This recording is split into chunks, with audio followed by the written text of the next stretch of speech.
Pharah may be getting a rework sooner than later. Alec Dawson was on a live stream podcast where he was discussing the Sombra changes, and he came out to basically say that the next hero that they're looking for big changes is Pharah. Now, he went on to clarify that it's mostly a readjustment and not a rework, emphasizing that she's not going to get a new ability set like the way Sombra, Roadhog, Orisa, Doomfist have.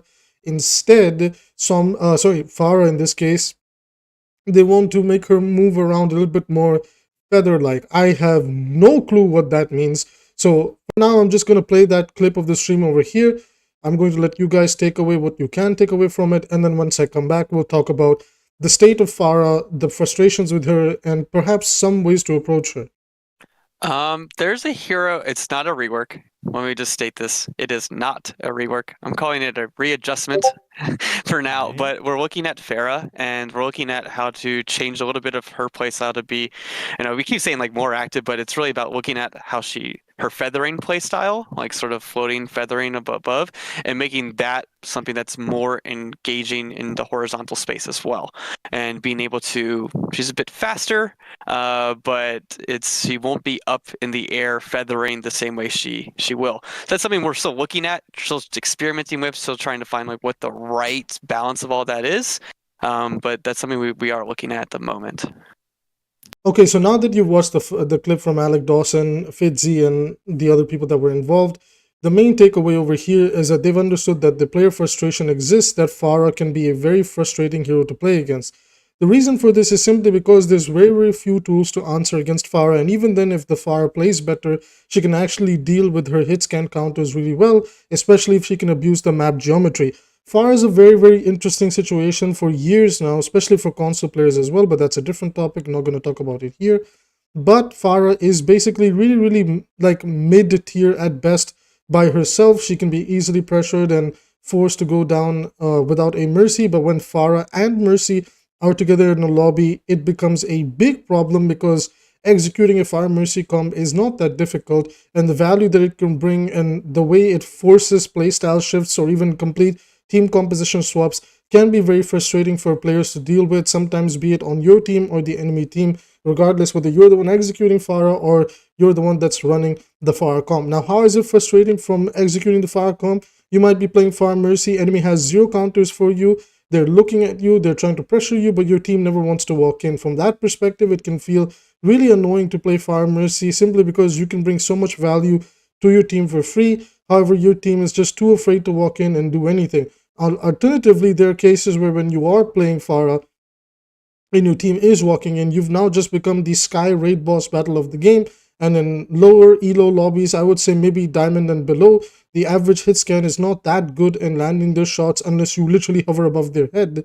And more often than not, it's going to be really, really tiring for those players to try and shoot you down. Now again, Pharah by herself is not necessarily a problem. Whoa, hello English.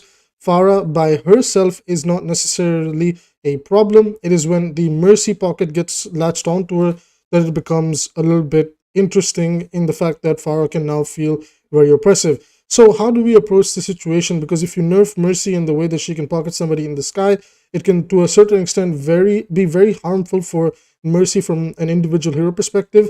You can't also nerf Pharah simply because the way Pharah is the fact that, again, if you change up anything about her, she can legit just become useless here without the Mercy. Then we just emphasize Mercy being a part of that lobby even more.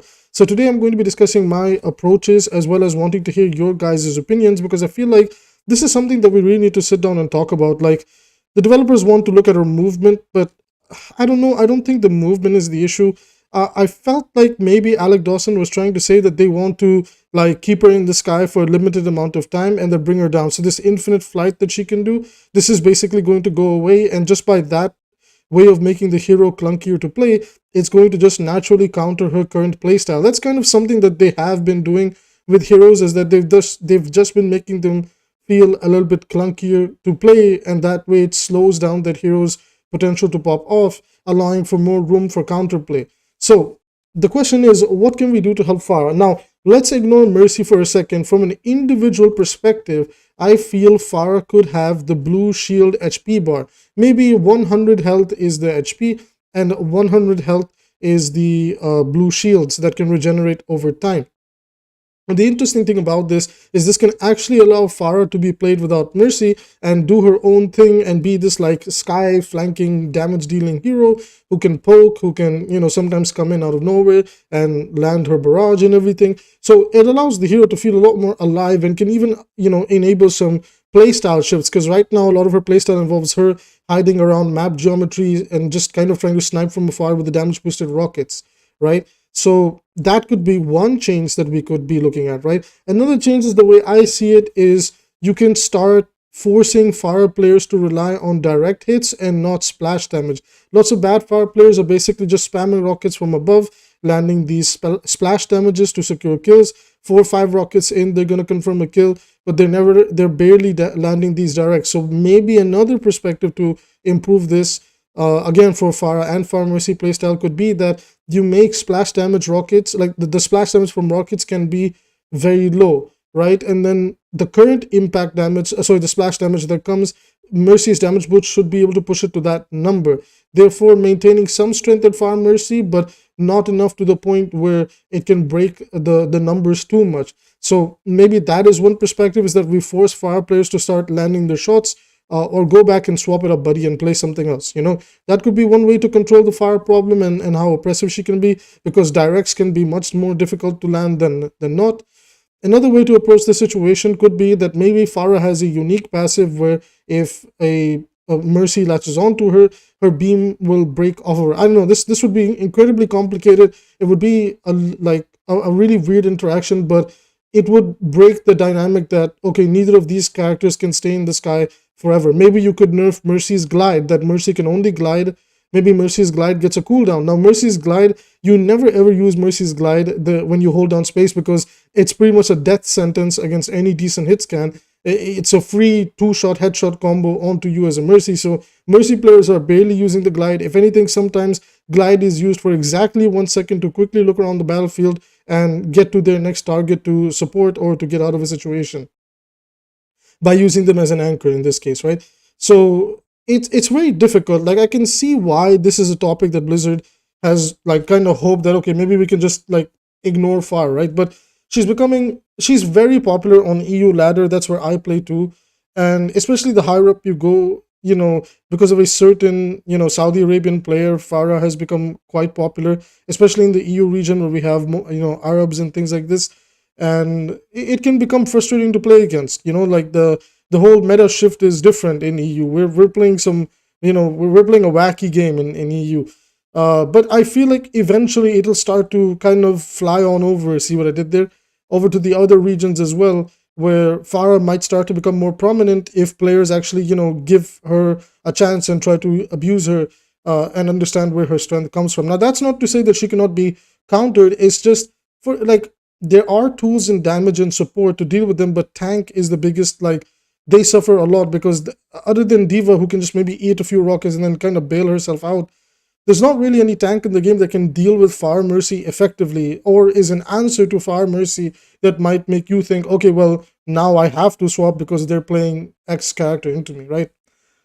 You could also argue the fact that maybe PharMercy is not that oppressive on maps with smaller skyboxes, but on maps with bigger skyboxes, it's, much harder to deal with them. Of course, it certainly doesn't help that in this season, hitscan was probably the weakest it's ever been. Ashe is probably the only viable hitscan. Soldier is decent. Cassidy is horrendous, and they actually need to buff him. I feel really bad for Cass. His kill potential is really awkward now, and Cass was pretty much Pharah's best answer, so with him kind of out of the mix, we're in a really weird situation. I'm viewing these things from an individual perspective for the Pharah, and you guys can let me know what you think. I feel like maybe making her flight not permanent in the sky could be the best way to go about it. Making the Pharah player just like, okay, you rocket jump upwards, you have a 2-3 second window to apply this poke damage, and then you drop back down, and then you wait 3 extra seconds, and then you go back up, and then you get to do it. So it forces that Pharah player to, be good, like even better at playing Pharah in applying this pressure, because if she doesn't, after 3 seconds, she's just going to yeet back down, and she has to wait an extra 3 seconds. You could give it a decently long cooldown, and maybe force Pharah to adapt a ground Pharah playstyle by hovering around here and there, and then going in. Alternatively, you could also just nerf the jet fuel that Pharah has in the sky. Like if she goes up, again, you could just like, instead of making her stay up there for this much time, the fuel just runs out hella quick, right? Or you just remove that tech where the fuel is there for like well, this is technically the same thing, but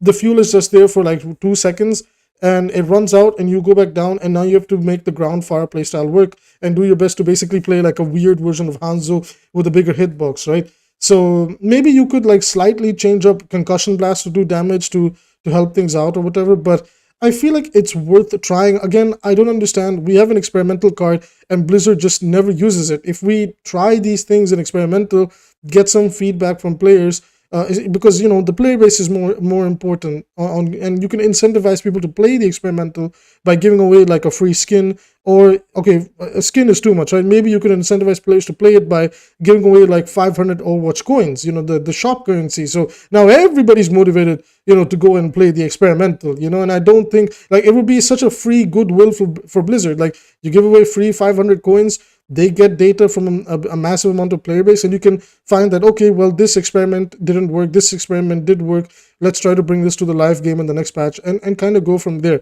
But it's just incredibly disappointing that a lot of this stuff happens internally. Right now on the Sombra situation, lots of people are just like confused as to what she's supposed to be now.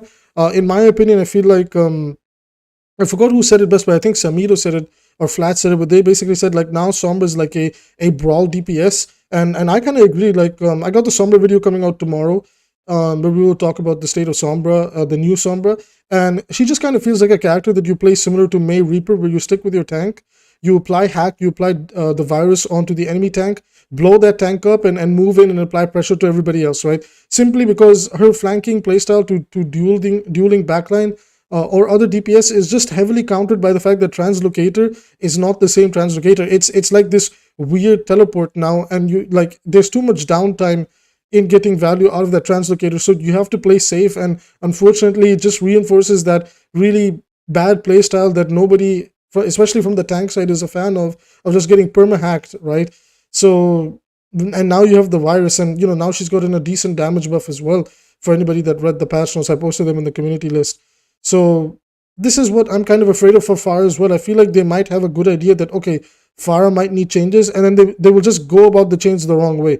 So in this regard, how would you guys balance Pharah? Like, I don't think, like, I do agree that Mercy is the one that makes the composition incredibly unbearable. Maybe Mercy would be the one that when Mercy is up in the air, she could have like a fuel mechanic on her hover, right? Like, so instead of doing anything to Pharah, we do this thing with Mercy where if Mercy is like hovering in the air, because that's how they stay with the Pharah at almost all times. First things first, if Mercy goes up a certain meter, she gets the 3-second Guardian Angel cooldown. So again that incentivizes Mercy players to be a lot more careful with it.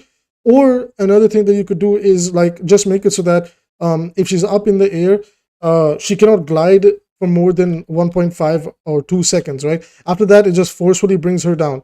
And it breaks like this connection with the Pharah. So that's one way of kind of keeping both heroes in their identity, but creating these awkward situations where like, oh, this interaction isn't that important with anybody except when she interacts with flyers like Echo and Pharah. So I don't think it will be that much of a problem.